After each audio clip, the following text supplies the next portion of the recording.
Economia é com ela, Juliana Rosa. Juliana, o que temos de novidade aí envolvendo economia hoje? Para Produto Interno Bruto. Aliás, saiu também projeção de inflação, né? Boletim Focus. Queria te ouvir. Pois é, segundona é dia do Boletim Focus, né? Projeções aí do mercado financeiro. Boa tarde, Eneg, boa semana para você, para o Fábio e para o nosso ouvinte.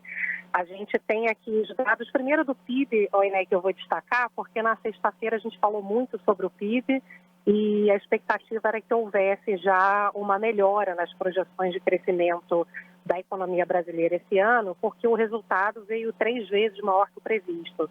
Foi um resultado do segundo trimestre em relação aos primeiros 3 meses do ano, com um crescimento de 0,9%, quando a previsão média estava em torno de 0,3%. E o interessante a gente notar, Eneg, é que a melhora aqui das previsões apontam para um crescimento de 2,56%, mas já tem aqui grandes instituições com projeções já acima de 3%. Então, o que é importante, eu acho que a partir desse dado a gente olhar e ver as projeções para frente, né, o que esperar da economia daqui até dezembro, pelo menos, né, o fato de que essa melhora do resultado da economia não só foi bom em termos numéricos, mas em termos de espalhamento da recuperação pelos setores, porque no primeiro trimestre estava muito focada a recuperação na agropecuária e agora no segundo trimestre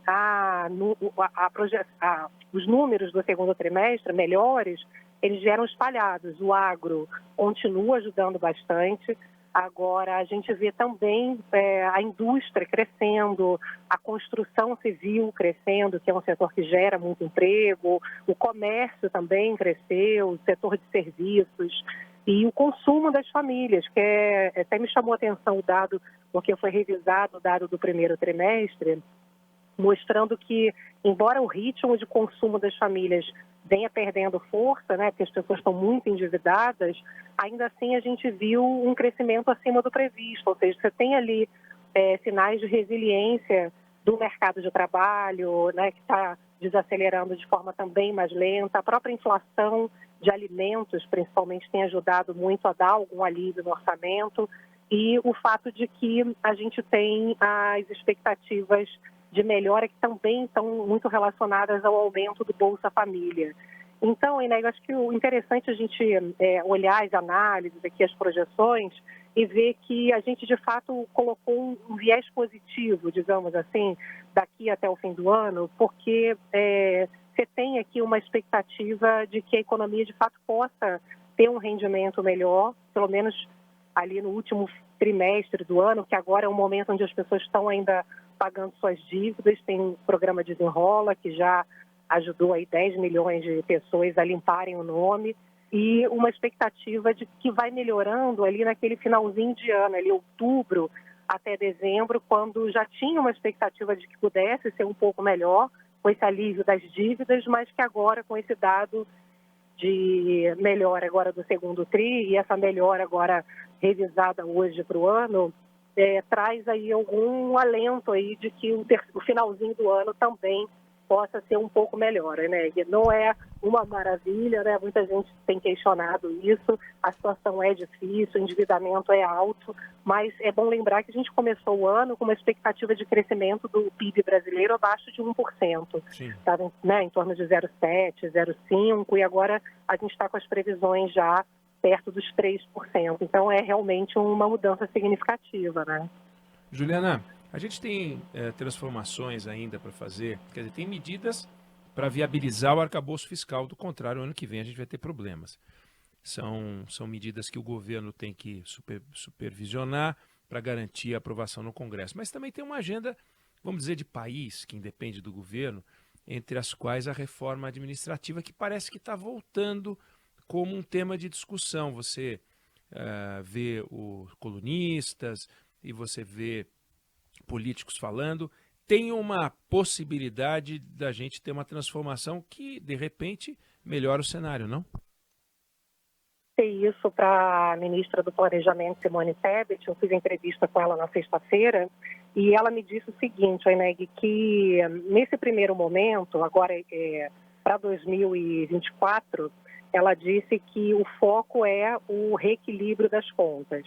E eles já estão fazendo um trabalho para 2025, que é, a partir do ano que vem, começar a estruturar o plano para poder fazer, sim, a reforma administrativa. E aí ela deu alguns exemplos, assim, tem um grupo de trabalho ali junto com ela, no Ministério do Planejamento, que é um conjunto de pesquisadores que são realmente de referência no estudo das contas públicas, do funcionamento da máquina pública.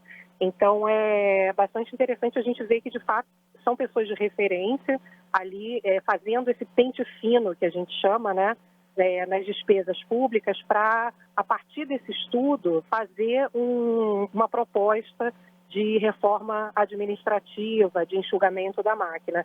E aí, a única coisa que ela me antecipou, Oineg, foi, ela disse que tem uma parte ali, eu acho que o presidente Lula já falou sobre isso, né, que tem fraudes que podem chegar ali na Previdência a em torno de 10 bilhões, por exemplo. Então, eles estão passando um pente fino, uma série de gastos que se você não fica monitorando, né, você vai gastando e às vezes você não sabe onde é que está, né? Assim é na nossa vida também, né? Você fala, como que eu gastei isso tudo? Quando você vai passar o pente fino, você vê que às vezes é no cafezinho, né? É no lanche e tal. É um pouco esse trabalho que eles estão fazendo, que eu acho que é interessante, com uma equipe que é muito respeitada, né, nesse trabalho. E também ela disse que na parte da reforma administrativa, que tem muita coisa que ainda precisa ser modernizada, de fato. E ela deu um exemplo de algumas profissões que hoje já não são mais necessárias, como datilógrafo, né?